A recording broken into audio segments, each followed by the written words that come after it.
আমি আজকে একটা পকোড়া বানাচ্ছি বা লাউয়ের চপ বা বড়া, লাউয়ের বড়া, চপ, পকোড়া, স্ন্যাক্স যাই বলেন, এটা বানাচ্ছি। এই জন্য লাউটাকে দেখুন গ্রেট করে নিয়েছি, আর এখানে একটু মটরশুঁটি সেদ্ধ করে নিয়েছি, ভাপিয়ে নিয়েছি আর কি।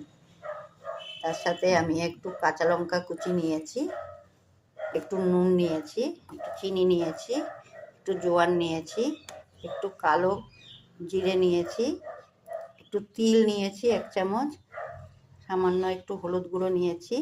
এর সাথে আমি 2 চামচ সুজি, 2 চামচ চালের গুঁড়ো, 2 চামচ বেসন, 2 চামচ কর্নফ্লাওয়ার, আমি এই সব উপকরণ দিয়ে এখন একটু মাখাবো।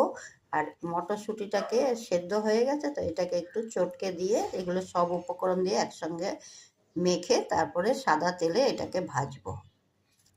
দেখুন বন্ধুরা, আমি সবগুলো উপকরণ দিয়ে মেখে নিয়েছি। এর মধ্যে কিন্তু আমি 1 ফোঁটাও জল দিইনি, কেন লাউ থেকে তো জল বেরোয়, সেই জন্য আমি জল দিইনি। এটাকে সব মেখে নিয়েছি।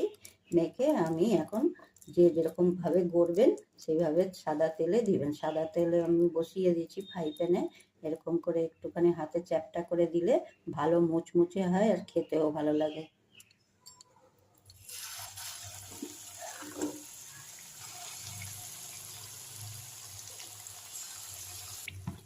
দেখুন, আমি প্রথমে তো জোরে গ্যাস করে দিয়ে আমি ভাজছিলাম, তারপরে কমিয়ে দিয়েছি। এগুলো উল্টো পাল্টা করে একটুখানি ভাজতে হবে, নাহলে ভিতরটা তো কাঁচা থাকবে। লাউ তো যেহেতু লাউ, আর এই যে কালো জিরে আর তিলটা দেওয়ার জন্য এর ফ্লেভারটা এত সুন্দর হয়, খেতে খুব ভালোই লাগে।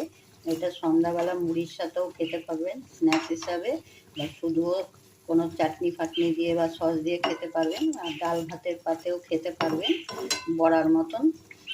এটা সব কিছু দিয়েই খাওয়া যাবে। এটা কিন্তু খেতে খুবই হেভি লাগে, আর খেয়ে দেখবেন একবার বানিয়ে।